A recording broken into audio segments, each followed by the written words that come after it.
It's Star Wars Jedi Fallen Order, and I'm not gonna lie, I had a really interesting time with this for two reasons. One, this is the first Star Wars game I've played since I think TIE Fighter on the CD-ROM, or maybe Super Star Wars on the Super Nintendo. So as you'd imagine, my 40-year-old ass loves seeing how far these games have come.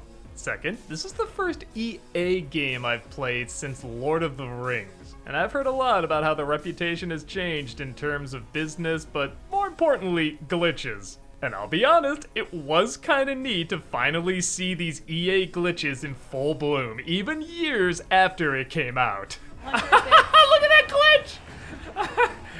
Oh, he flew for a second! Well, understandably, a lot of people I'm sure got mad at these glitches, but for me, I just accepted it as part of the deal, and I actually had some good laughs with it. For the most part, we'll get to that. This is also the first Soulsborne game I've played, which I guess is a very particular type of gaming, and again, I'm 40, I'm not a huge gamer, I don't know how they work, but as I understand it, they're supposed to be really friggin' hard, and if you mess up, you have to go all the way back to the last save point, which could be quite a ways back. And even once you finish a mission or get done with a boss, you have to backtrack all the way. Sometimes they put shortcuts, but there's no Spider-Man on the subway this time. They really want to make you feel real so that when you go back to something, you have to go all the way. For the most part, I liked it okay, but that I could have done without. The story takes place, I think, in between Clone Wars and A New Hope. Order 66 has happened, and a young Jedi named Cal, played by Cameron Monaghan, is a construction worker who's apparently strong with the Force, but doesn't have much of a memory. It all starts coming back to him, though, when he's attacked by the Ninth Sister, played by Misty Lee, who's an Inquisitor trying to hunt him down, but he gets some help. A former Jedi Knight named Siri, played by Deborah Wilson, and a pilot named Grease, played by J.B. Blanc. From here it goes the route you mostly would think a story like this would go. Cal is getting his memory back, he's learning some Jedi training, he's discovering all sorts of tortured pasts from all sorts of complex characters, and he has to find the lost MacGuffin to keep safe all the fragile something or others. Yeah, okay, there's not like a ton of spoilers that you can really ruin in this, but just in case, I won't go into too much detail. I guess first I'll talk about the story, as, yeah, it is surprisingly pretty engaging. If you were to just show me this outline on paper, I wouldn't think it was bad, but I'd say, yeah, it's just another kind of Star Wars property, nothing that special to it, but the pacing, the dialogue, and especially the acting really elevates this to one of the better Star Wars properties. Cal is another blank slate like Luke or Rey, and I still stand by those are some of the toughest roles to play.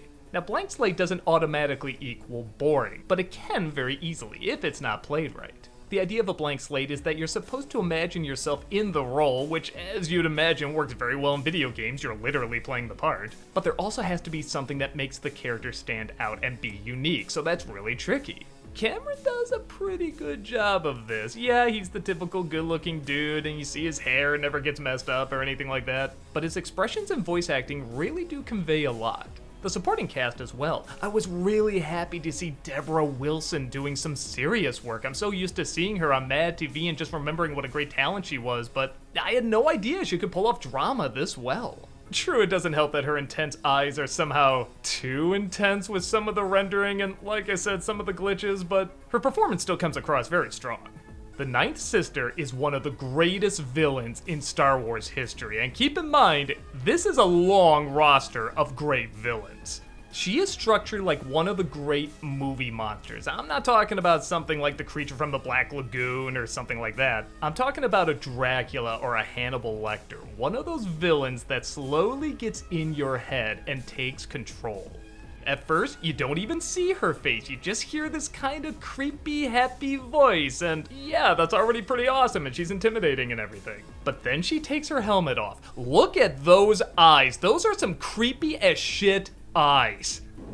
What would Jaro Tapal say? Oh, Jesus, those eyes, man. She's so cool. Oh my god, she is so fucking awesome. She does get inside your head. She gives you some information that makes you question everything. Some people you start to trust, and there's just this amazing uneasiness when she's around, and the more you're around her, the more she seems to manipulate you. And while yes, I've definitely seen monsters that are both sexy and scary, with Dracula and Lecter, I feel like they're scary first, then sexy. Where I feel like with a lot of women that are supposed to be both, it's the other way around. This is a character that's definitely sexy, but she's scary first. And I thought that was really effective. And the story, while, like I said, kinda standard, is paced out so well, and they integrate so many of the flashbacks and backstories so cleverly into the game. If you know enough about Star Wars, there's certain moments you see in these flashbacks where your stomach starts to get butterflies and you go, oh no. And I think a story is really working when you start to hold your breath at times and you're not even playing the game, you're just watching a cutscene. I guess I'll mention without giving away too much that there is a surprise, quote-unquote, character that appears at the end, and I guess everyone was shocked by it, but I don't know. Maybe because I haven't played that many Star Wars games, but I just sort of thought to myself, isn't it kind of a given this character would be somewhere in this game? It was still really cool, it just didn't shock me as much as I think everyone else. Alright, let's get to the gameplay. Like a lot of games of this style, they utilize every button that they can, and for the most part, they use it effectively. Your only two weapons in this are a lightsaber and the Force, and sometimes you don't even have those. It's pretty good at forcing you to be both offensive and defensive, and anyone that watches me play knows I love being offensive. I don't have the patience to be defensive. I spent so many days of my life being patient for other things, why do I have to do it in a game where I'm supposed to relieve stress and everything? Come on, let me just chop some shit up. But yes, obviously you want to feel like your victory is earned, and a lot of that is combining the two. But a slight nitpick is I got confused on how the defense/blocking works, as there's a way you can reflect lasers back to the stormtroopers, but it didn't always work, so I kinda got the impression you could only block for a little bit of time and only for a second or two. And I only found out later you could actually block for a lot longer. It could just be a little finicky and didn't always work against everybody. But they are also pretty good at showing you when a move is going to penetrate the block, like the character will shine red. And they give you just enough time to get away, but if you're not paying attention, it could get you pretty good. The timing on those is usually pretty well set. With that said, when the preciseness of moves combines with the glitchiness of the game, it can be pretty insufferable. And don't get me wrong, it didn't happen a lot, but when it did, there was nothing more infuriating. I had to go against a boss that took me most of the stream to defeat, and every single time I got close, a glitch would happen. All I have to do is literally push one button over and over, and it would glitch me out of that moment to where I had to take a massive hit. And yes, it was always near the end, and I always ended up dying afterward. Okay, no! Why? It was pure luck that suddenly the glitch didn't happen on the last one, and I finally got to kill this guy.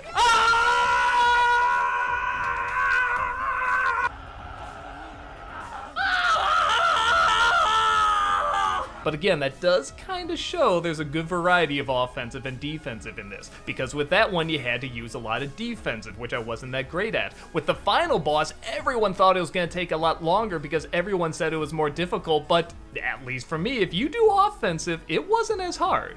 Everyone swore it was going to go into the next stream, but I figured out an offensive pattern pretty quickly, and it took maybe a half hour, where the other one took like 2 hours. And yeah, let's talk about some of those glitches. It's weird to think that this game came out in 2019, and in 2022, there are still a lot of noticeable mess-ups. Again, a lot of them didn't break the game. If anything, we were kind of having fun with the way things would go awry. Huh. Somebody call an exorcist! I think my favorite is this Wookiee and Stormtrooper who are supposed to be fighting, just looking like they're having a conversation, until they accidentally get burned alive. Get in there, you freaks! What do you have a current? You're gonna be burned alive! Oh my god, you're on fire! You killed the Wookiee! What were you talking about that cost you your life?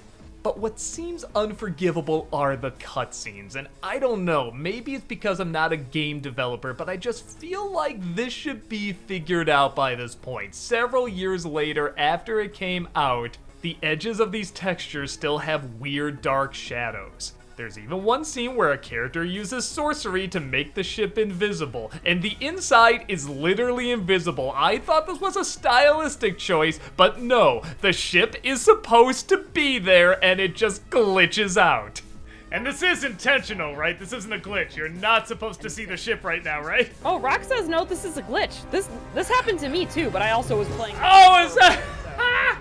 Like I said, this didn't ruin the game for me, but there was a strange honor in acknowledging, okay, now I see what a typical EA experience is like.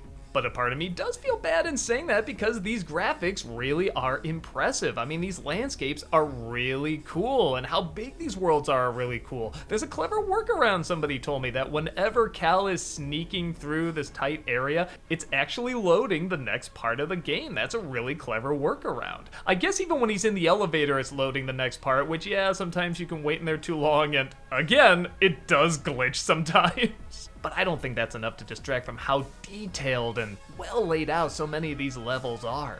And like I said, yeah, I don't really like backtracking to go back to the ship after I defeat a boss, like I have to work all the way back, but they are usually pretty nice in putting in some shortcuts. They just still leave a lot of footwork to make your way back. It's at this point I kind of wish we were in Star Trek, you could just beam them back. So yeah, this game's a lot of fun, and I do highly recommend it. Does it have problems? Sure, but the pros well outweigh the cons, and I think any Star Wars fan is really gonna get into not only the characters and the gameplay, but the story as well. If you're one of those people that really gets into the universe of Star Wars and imagines yourself as a Jedi Knight swinging a lightsaber around, this is definitely the game for you. I think it's the closest you'll come to really feeling like you're there. Even Vader Immortal has a lot of cool stuff, but you gotta just stand in one spot while people throw things at you. Here you can run around and reflect these lasers back and hack people up, all the stuff you want to do as a Jedi. What else can I say but the Force is strong with this one. I bet I'm the only critic who ever said that. Yeah, whatever. I'm still thinking about those eyes, man. Leave me alone.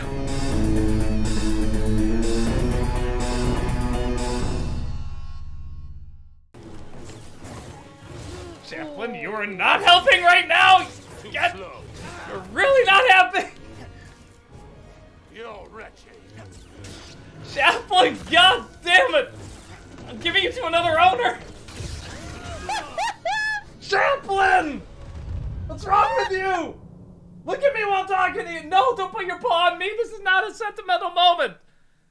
You killed me! You killed me! Do you know? Don't... Yeah, okay.